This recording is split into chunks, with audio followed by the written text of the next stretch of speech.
Hey everybody, it's Jason Blaha here, and to start off with the first video of December, today I just kind of want to ramble a little bit. I don't really want to do an informative video with this.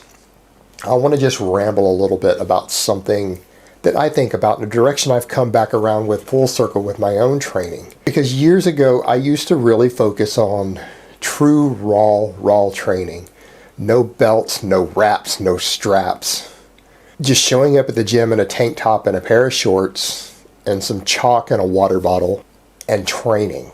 And that's how I eventually got to the point years ago to where I could bench 475 pounds for a double. I could squat 585 for a triple without a belt. Just brutal, hard training because it was important back then to me to have functional strength. And I had been involved in a lot of activities in my life to where I needed functional real-world strength.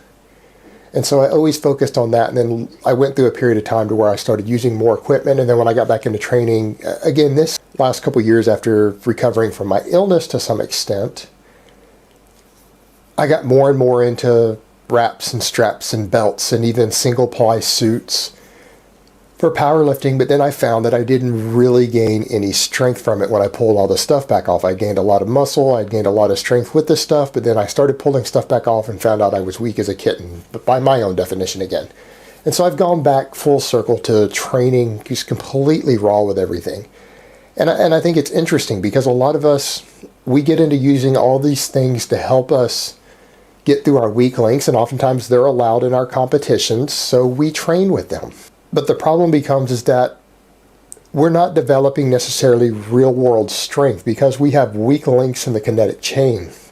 We have weak stabilizer muscles. We have sometimes weak cores, or all of these other weaknesses that we are not really as strong as we think we are if we were to get out on a playing field in a sport, or we get into a MMA fight or a street fight or any survival situation in the real world to where brute strength and overall toughness of your body may help you out. We oftentimes find that we're not as strong as we think we are.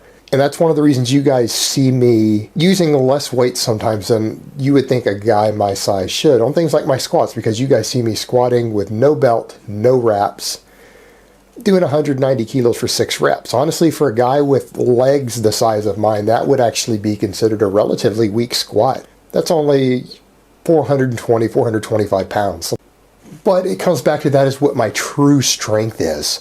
And I think a lot of you would be surprised. A lot of you guys out there, you've built yourself up to, say, a 500-pound squat using a belt, knee wraps, lifting shoes, but you have to have the lifting shoes because you don't have enough mobility or you have weaknesses that require you to use those. You're using the belt because your core and your spinal erectors aren't strong enough to stabilize the weight. And you're using the knee wraps because you're weak out of the bottom of the squat. And what a lot of people will find is that if you pull all those things off and you go in a pair of socks or a pair of Vibrams like I have, or just some flat-soled shoes, you lose the belt, you lose the wraps, that 500-pound squat, you could put 400 pounds on and you might find that you can't get it out of the bottom. You might drop down the parallel with 400 pounds and it turn into a good morning and you get stuck right there out of the bottom. You might actually find that you can only squat 350 pounds without all that hardware on. And so then I asked the question of, how strong are you really? And how strong am I really? And that's a question I had to ask myself when I was hitting certain numbers using all this reverse bands and chains and all this equipment to stabilize me and support me.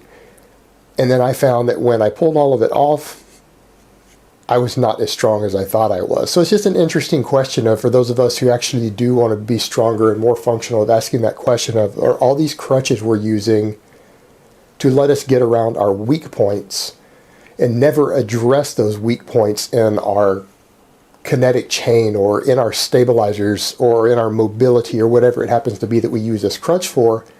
How strong are we really if we just continue to use these crutches and we never actually fix the problem, which seems to be what many people do for years and years and years? And I just think it's an interesting question, and it's something I would challenge a lot of you to try. A lot of you guys out there, you've got a 400, 500, 600 pound squat when you wear all of this equipment. Take it off sometime and see where you're really at. You might be surprised. Alright guys, so that's really all I have to say on that today. I hope it has been informative, and I will talk to you next time. But let me give you guys a bicep shot first.